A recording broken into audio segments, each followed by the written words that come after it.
Good evening, everyone. This is Utkarsh Kumar, Assistant Professor MBIT for Vision. Today, I am going to discuss inflation.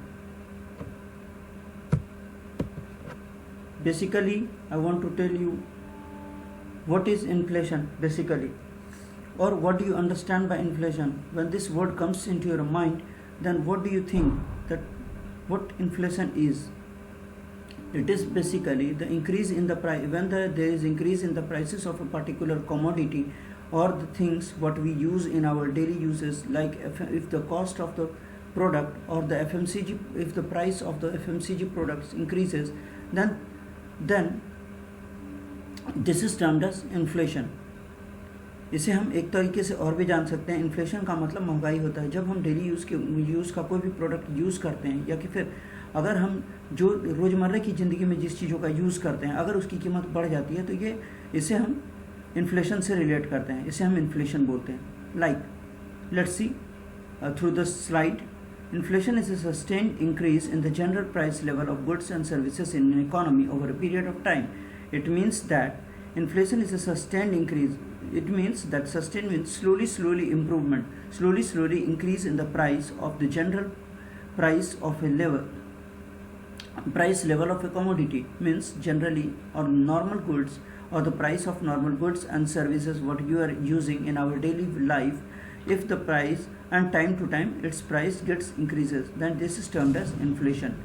Inflation reflects a reduction in the purchasing power per unit of money.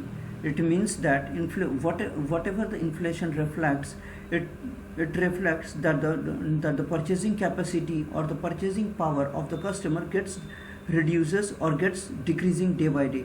Because if suppose, for example, if you will understand by an example, suppose if onion price gets is having rupees 50 per kg, and in normal days the price of onion is rupees 20 per kg, then it means that the price gets increases by 30 rupees. So the people who are using more number of onion or more kgs of onion in day to day uses, they will start decreasing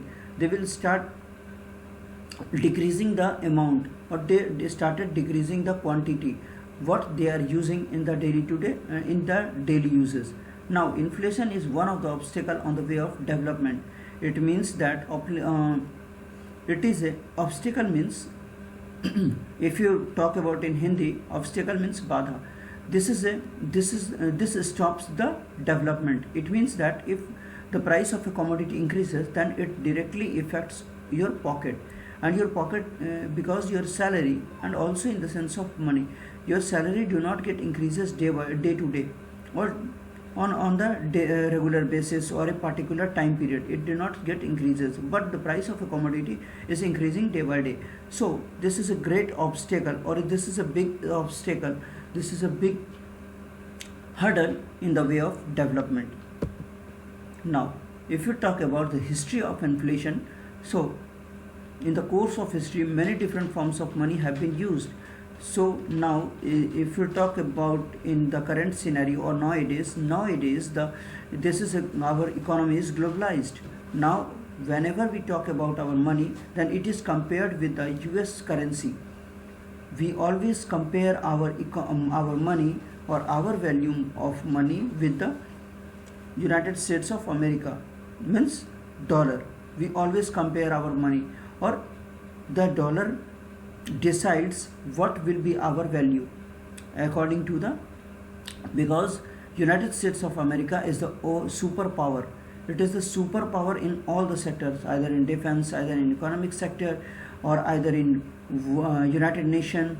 These all things are governed by the United States of America. It is a superpower. In course of history many different forms of money have been used. If you talk about history, अगर हम history की बात करें तो कई सारे money के forms हैं. जैसे for example when gold was used as currency, government mix them with other metals and reissue them at the same value. पहले जो है गोल्ड जो है गवर्नमेंट क्या करती है, गोल्ड को जो है मिक्स कर देती है दूसरे मेटल्स के साथ, यानी प्योर गोल्ड नहीं रहने देती है. गवर्नमेंट क्या करती है, उस गोल्ड को दूसरे आइटम्स के साथ मिक्स कर देती है और फिर से उसे री इशू करती है, फिर से उसे इशू करती है उसी सेम रेट में। In this way price of each coin is lowered, और इससे क्या होता है, कॉइन की जो वैल्यू होती है या कॉइन का जो प्राइस होता है वो नीचे गिर जाता है, उसकी वैल्यू कम हो जाती है। Then currency notes were introduce and government can print notes equivalent to amount of gold they have, और जितनी हमारे पास गोल्ड है यानी सोना जितना हमारे पास है उसी अकॉर्डिंग या उसी रेशियो में हम करेंसी नोट्स को प्रिंट करते हैं, ताकि वो हमारा जो करेंसी नोट्स है और वैल्यू ऑफ गोल्ड है ये दोनों बराबर हो जाए।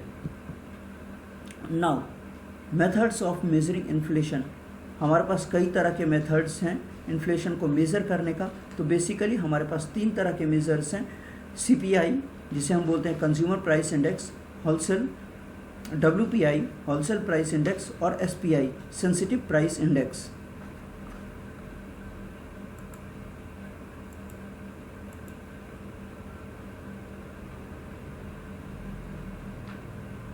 तो इसे हम यहाँ पर देखेंगे। तो पहले हम लोग देखते हैं कंज्यूमर प्राइस इंडेक्स क्या होता है। The CPI is constructed on the basis of retail prices of 375 goods in 35 big cities. तो कंज्यूमर प्राइस इंडेक्स बेसिकली हम लोग पहले जानते हैं कंज्यूमर प्राइस इंडेक्स क्या होता है, उसके बाद हम ये जो स्टेटमेंट दिया हुआ है इस स्टेटमेंट के अकॉर्डिंग देखेंगे। कंज्यूमर प्राइस इंडेक्स होता है कि कंज्यूमर की जो प्राइस है वो किस तरह से प्राइसिंग की गई है, ताकि कंज्यूमर पर जो असर पड़ेगा या महंगाई का जो असर कंज्यूमर पर पड़ेगा वो किस तरह का असर पड़ेगा। क्या उन्हें उनके पॉकेट पर ज़्यादा बर्डन पड़ेगा या उनके पॉकेट पर कम बर्डन पड़ेगा, या कि फिर उनके पॉकेट पर बर्डन पड़ेगा ही नहीं। पर महंगाई की मैं जब भी बात करता हूँ या whenever we talk about inflation, it directly focuses on, if you talk about consumer price index, then it directly focuses on the pocket of the customer, because whether the customer is having the paying capacity or not, whether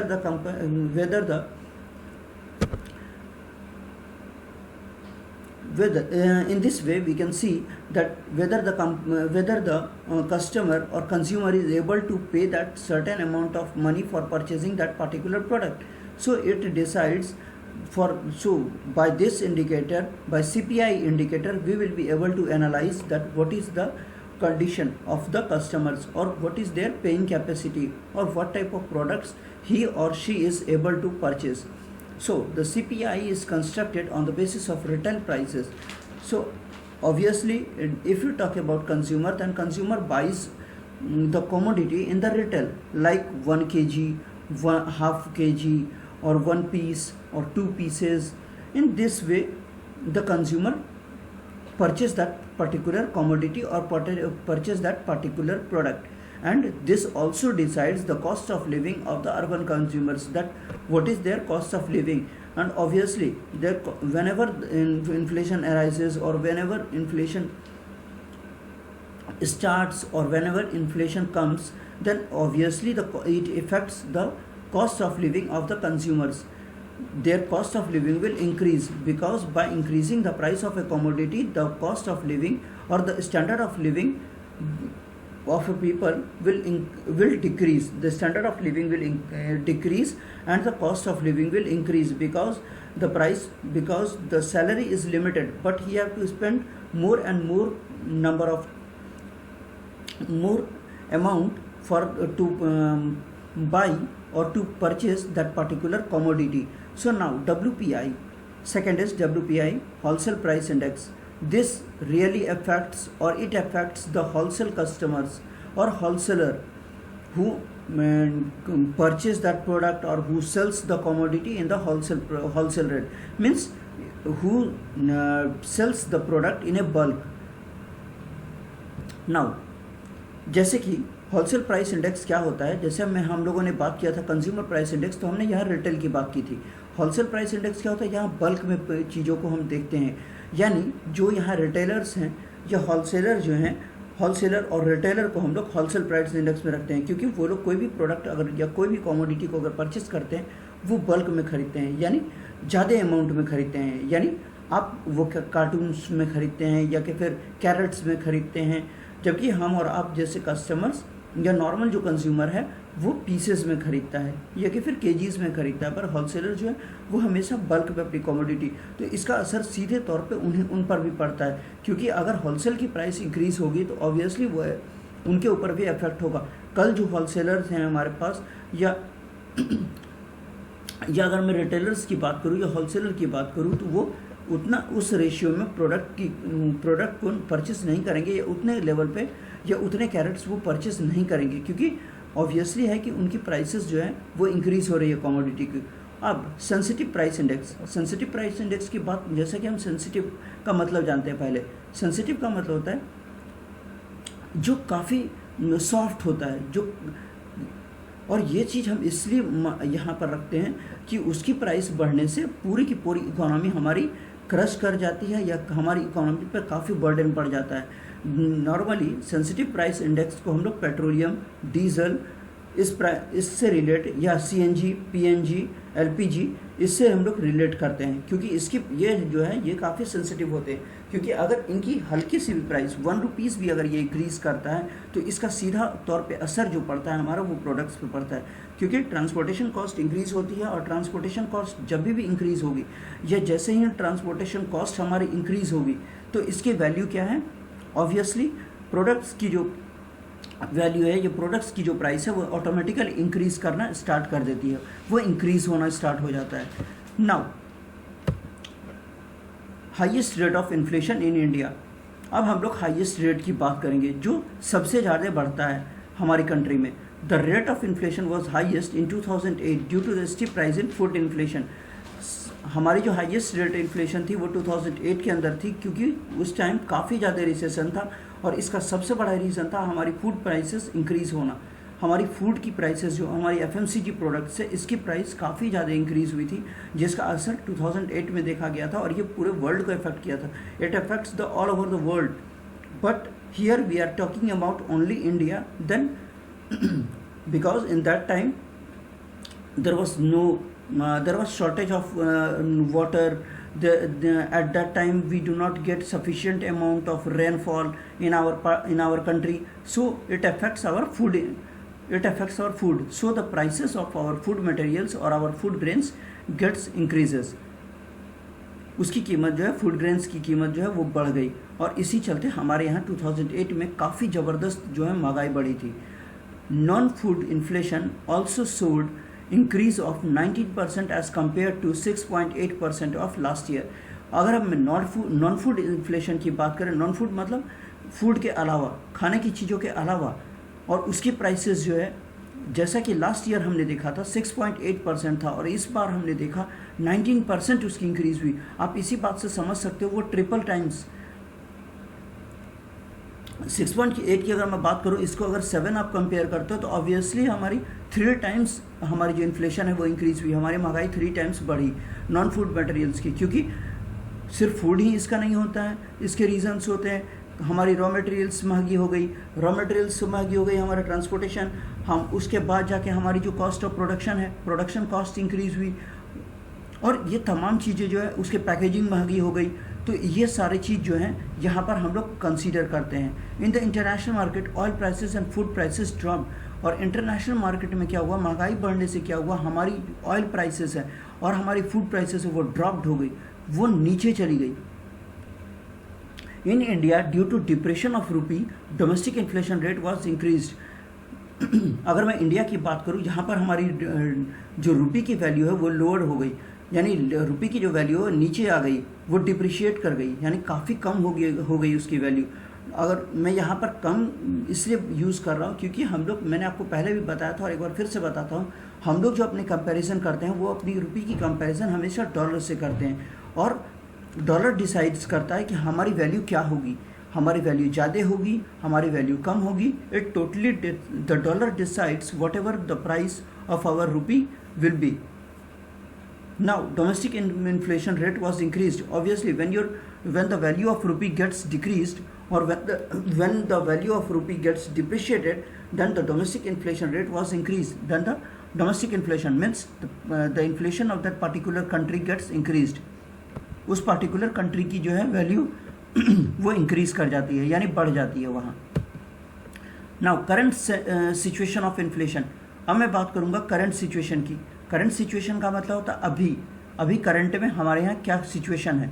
after 15 months rate of inflation increase to 10.9% in November 2013। अगर मैं 15 महीने की बात करूं तो rate of inflation जो था वो 10.9% इंक्रीज हुआ था नवंबर 2013 में। उसके बाद price of petroleum and electricity tariff have increased. हमारी जो पेट्रोलियम प्रोडक्ट है, हमारी जो प्राइस ऑफ पेट्रोलियम है, जैसे कि आपका petrol, diesel, CNG, PNG, LPG, these all things comes under petroleum, and the electricity tariff means electricity bill gets increased. New taxes have been introduced and increase the overall inflation, and also many states and even the country or the central government or the state government have increased the tax price. They have increased the tax of electricity, so it or the price of petroleum, they have increased the tax they have increased the price on that particular commodity like petroleum and electricity. And obviously when new taxes have been implemented or new tax gets introduced in the country, then it totally affects our inflation. The overall inflation of the country gets increased. हमारे पूरे देश का जो inflation है, पूरे देश की जो महंगाई है वो बढ़ जाती है. Rupee depreciation also led to increase in price of imported consumer and non-consumer items. और जब भी हमारी रुपी, जैसा मैंने आपको बताया था और एक बार फिर से मैं उस बात को रिपीट करता हूँ, या बताना चाहूँगा कि रुपी की जो प्राइस है वो जैसे ही डिप्रिशिएट करती है, जैसे ही घटती है, तो हमारी इम्पोर्टेड कंज्यूमर गुड्स जो हैं या कंज्यूमर आइटम्स जो हैं वो महंगा हो जाता है. क्योंकि हम जब दूसरे को पे करते हैं, दूसरी कंट्रीज़ को पे करते हैं, तो आपको पता होना चाहिए कि हम अपने रुपये में पे नहीं करते हैं. अगर सपोज कोई भी products like uranium, as you all know that uranium we are importing from Australia, so we have to pay whatever money or whatever amount we have to pay to the Australian government or Australian company, we have to pay in dollar. We do not need to pay, or they will, or the other countries or the foreign countries do not accept our countries. They are importing your products, they are giving you the products, and they want money in their own currency. So whenever our value gets depreciated or our value gets lower down, then the price of the product, the price of the imported products get increased. हमारी जो commodity है, जो हम बाहर से आयात कर रहे हैं, जो बाहर से हम ला रहे हैं, उसकी प्राइस जो है वो ऑब्वियसली है कि वो इंक्रीज करती है. The government had projected an inflation target of 8% for 2013 to 15. This target was already been surpassed in the past 5 months of year. Non-food inflation witnessed an increase of 9.4. Government ने जब project किया कि inflation की जो target है वो 8% 2013-14 में है, तो इस टारगेट को वो ऑलरेडी बीन सरपास्ड. तो ये टारगेट जो है ऑलरेडी सरपास हो चुका है अगले 5 महीने के लिए और साल के 5 महीने के लिए. नॉन फूड इन्फ्लेशन, जो नॉन फूड इन्फ्लेशन है, यानी जो फूड इन्फ्लेशन के अंतर्गत नहीं आता है, वो प्रूफ है इसका कि उसकी वैल्यू जो है 9.4% हो गई थी. तो इस बात से आप अंदाज़ा लगा सकते हो, क्योंकि 2013-14 में 8% थी और वो आगे चलकर वो बढ़कर 9.4% हो गई. अब कॉजेज़ ऑफ इन्फ्लेशन, इन्फ्लेशन का कारण क्या क्या है, क्या क्या कारण है जिसकी वजह से महंगाई बढ़ती है. इसमें 3 तरह की जो चीज़ें हैं उसे हम कंसीडर करते हैं. तो हम देखते हैं इन तीनों चीज़ों को. और ये कौन सी 3 चीज़ें हैं? Let's see. Demand pull inflation, second point है कॉस्ट पुश इन्फ्लेशन, और थर्ड पॉइंट है हमारा ऑल प्राइसेस एंड इन्फ्लेशन. तो हम लोग देखते हैं डिमांड पुल इन्फ्लेशन क्या है. Too much money chasing too few goods. Words, if demand is growing faster than supply, prices will increase. Demand pull का मतलब होता है कि चीज़ों को अपनी ओर खींचना. Too much money chasing too few goods, यानी जब पैसा ज़्यादा है तो वो काफ़ी कम गुड्स को वो अपनी तरफ खींचेगा. If demand is growing faster, अगर डिमांड, इसका मतलब ये है कि पैसा हमारे पास पर्याप्त है, पैसे हैं, पर उस अकॉर्डिंग गुड्स की सप्लाई हो रही है वो उसके अकॉर्डिंग नहीं हो रही है. अगर जब भी आपके पास पैसा आता है तो आप कई सारी चीज़ों की आप प्लानिंग कर लेते हो कि हमें परचेस करना है, पर वो चीज़ें मार्केट में होनी भी चाहिए. कई बार ऐसा होता है कि उस पार्टिकुलर प्रोडक्ट्स की कीमत जो है, उसकी जो डिमांड है उस पार्टिकुलर प्रोडक्ट्स की वो इंक्रीज़ होती है, पर एट द सेम टाइम उसके प्रोडक्ट की जो डिमांड है वो इंक्रीज़ होती है, पर उसके अकॉर्डिंग कंपनी सप्लाई करने के पोजीशन में नहीं होती है। उनके पास इतने रिसोर्सेज नहीं होते हैं, उनके पास ह्यूमन रिसोर्सेज या कि फिर रॉ मटेरियल या कि फिर मशीनरी, जिससे कि वो गुड्स को प्रोड्यूस कर सकें उस अमाउंट में, जिस अमाउंट में डिमांड है। तो इसका असर सीधे सीधे तौर पे होता है कि प्राइस जो है इंक्रीज़ कर दी जाती है, ताकि वो इसलिए प्राइस इंक्रीज़ की जाती है ताकि लोग कम से कम उस प्रोडक्ट की डिमांड करें। This is termed as demand pull inflation. अब मैं बात करूंगा cost push inflation.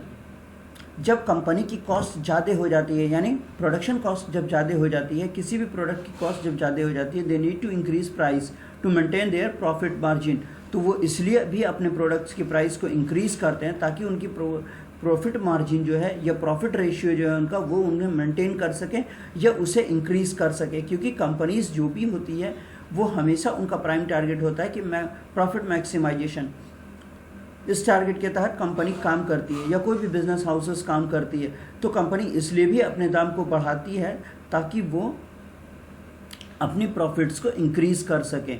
Now oil prices and inflation. जैसा कि हम सभी जानते हैं कि ऑयल प्राइसेस जो है काफ़ी इम्पॉर्टेंट, यानी फ्यूल प्राइस, ये काफ़ी इम्पॉर्टेंट है किसी भी कंट्री के महंगाई को बढ़ाने या घटाने के लिए। क्योंकि ऑयल की प्राइस जब बढ़ती है तो इसका असर सीधे सीधे तौर पे हमारी इकोनॉमी पर पड़ता है, यानी हमारी अर्थव्यवस्था पर पड़ता है। क्योंकि ऑयल प्राइसेस का बढ़ना यानी कि कंट्री के अंदर जो एक ह्यूज इन्फ्लेशन, जिसे आप बोल सकते हो, एक ह्यूज इन्फ्लेशन या हाई रेट ऑफ इन्फ्लेशन जो है वो कंट्री के अंदर आ जाता है।